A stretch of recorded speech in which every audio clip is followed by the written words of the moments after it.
There is someone in this room for whom yesterday was an especially special day. It's special that we're all together, but yesterday was her last day officially at work. She retired. And so we were chatting about that, and I said, Dr. Mertens, you don't look like I don't think you're a golfer. And she said, yeah, and I don't think I've really retired. And here she is this morning, Dr. Krista Mertens.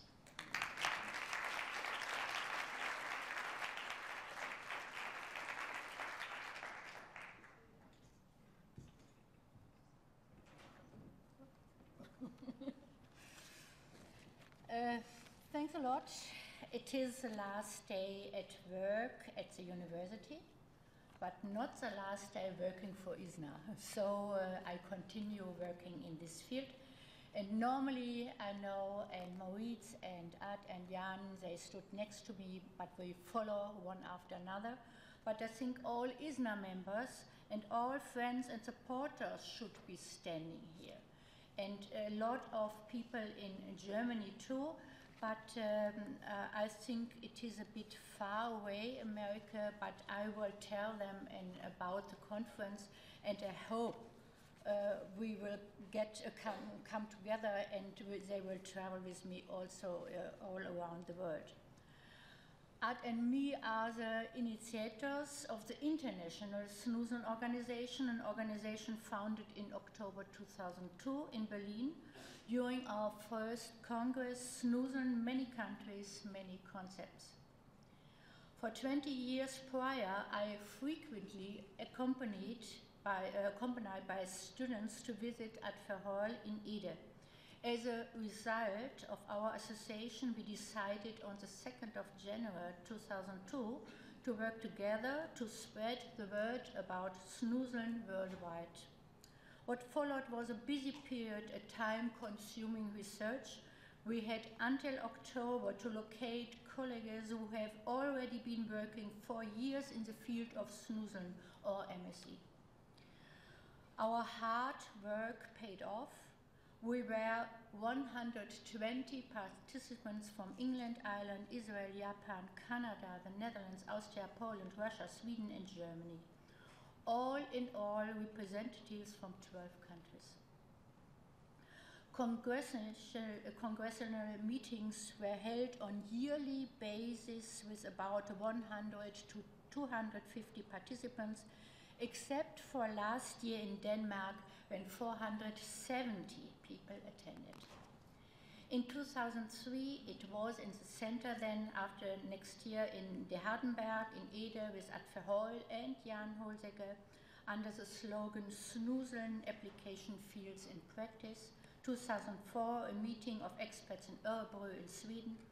In 2005, in Berlin, the Congress theme was The World Discovers Snoozelen. In 2006, in Mitterteich, Bavaria, in southern Germany, Snoozelen supporting plans and projects. In 2007, in Montreal, under the slogan Snoozelen Discovering a New World.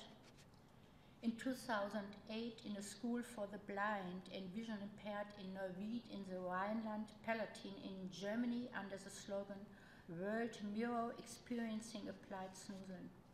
In 2009, in Denmark, we celebrated with Maurice the opening of the largest Snoozelen center worldwide under the theme Snoozelen Celebrating Life. I'm delighted about our achievements to date, particularly about the fact that in 2 years' time, 2012, we were celebrating our 10th anniversary.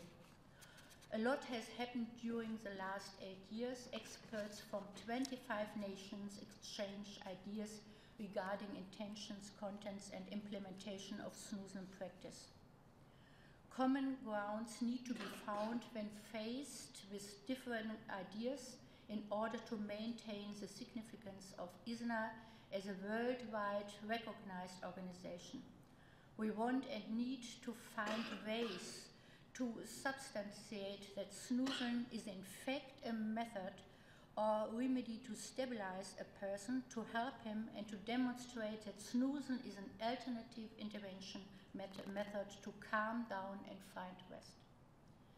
At the Humboldt University in Berlin, we have been exploring further application areas of snoozing and expanded our research in cooperation with colleagues and departments, alongside offering and researching free or non-directive snoozing projects have come to live with results being recorded in dissertations and essays. My students and colleagues presented high-quality research, especially Martin Buntrock. He cannot be here, it's a pity, who is now back in his school. He has to go as a teacher, go back to school. May presented his thesis was efficiency of special relaxation music in the snoozing room, and Martin has composed a wide range of music aimed at inducing rest and relaxation.